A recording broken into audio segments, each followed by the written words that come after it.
ये देखें जी, इसकी रंगत भी चेंज हो चुकी है। और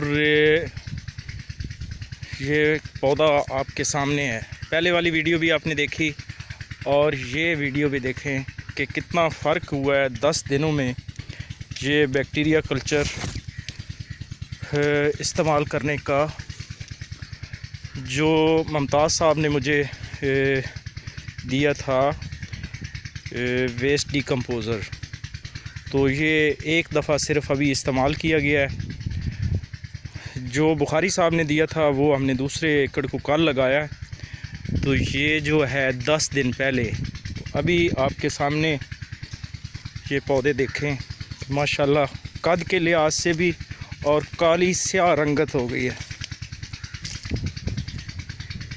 सिर्फ 10 दिन का रिज़ल्ट। आप पहले वाली वीडियो भी देखें और इसको भी देखें तो आपको ख़ुद अंदाज़ा हो जाएगा कि कितना अच्छा रिज़ल्ट आया है।